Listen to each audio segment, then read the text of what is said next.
One cold text shattered everything I thought I knew about family. It popped up on my phone while I was watering the potted herbs on my balcony, the late afternoon sun warm on my shoulders. The sender, my only child, Daniel. My thumb froze mid-scroll. No hi mom, no emoji, just 7 brutal words: stop calling and showing up unannounced. Sarah needs space from you. The screen blurred. I set the watering can down carefully, as if sudden movement might break something fragile inside me. For 28 years I'd been the steady heartbeat behind his life. Midnight drives to the ER when asthma struck, double shifts to cover tuition, homemade casseroles delivered during their newborn chaos. I'd never asked for credit. I simply loved. Now I was an intruder. That night the apartment echoed. I reheated soup for one, the spoon clinking too loudly against the bowl. Sleep refused to come. Instead memories paraded, Daniel's gap-toothed grin at his kindergarten play, the way he'd crawl into my bed during thunderstorms until he was 12, his whispered "You're my hero, Mom" the day he graduated. How had that boy become a man who reduced me to a boundary violation? I didn't reply. Words felt cheap, desperate. Instead I turned off notifications from their number and let silence settle like dust.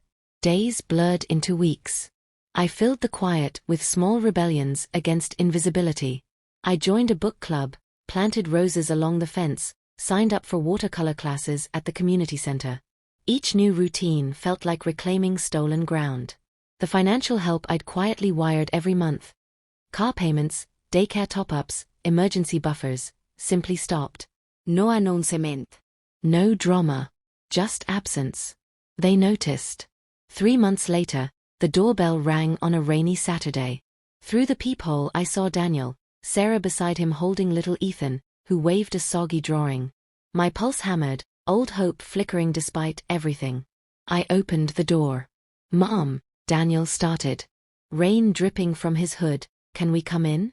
It's been rough." I stepped back. They filed past, dripping on the mat. Ethan ran to hug my legs. I knelt and held him close, breathing in his shampoo scent, then gently set him down. We sat. Tea steamed between us. No one touched the cups. Daniel cleared his throat. "The rent's behind. Ethan's preschool tuition is due. We thought, maybe you could." He trailed off, waiting for the familiar rescue. I met his eyes so like his father's, yet colder now. "I've spent decades making sure you never fell. But I've learned something important.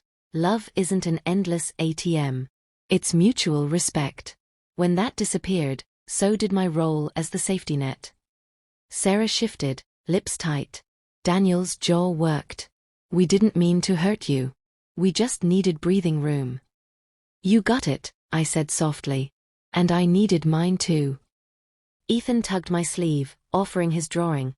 A crooked house with 4 stick figures. "This is us, Grandma. You're still here."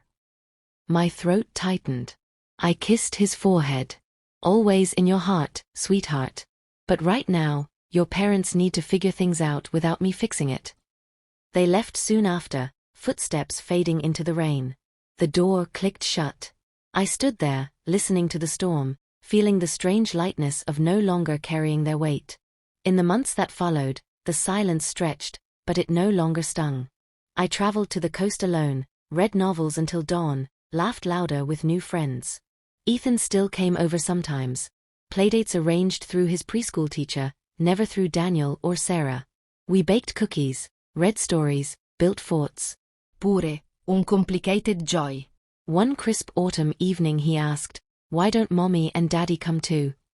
I smoothed his hair. "They're learning how to stand on their own, just like you are. And Grandma's learning the same thing." He nodded solemnly, as if he understood. That night I stood on the balcony, watching city lights flicker. The ache for what was lost remained, quiet and permanent, like an old scar. But beside it grew something stronger, peace earned through restraint, dignity forged in refusal, a life no longer defined by what I could give away. I had loved fiercely. Now I loved wisely, including myself.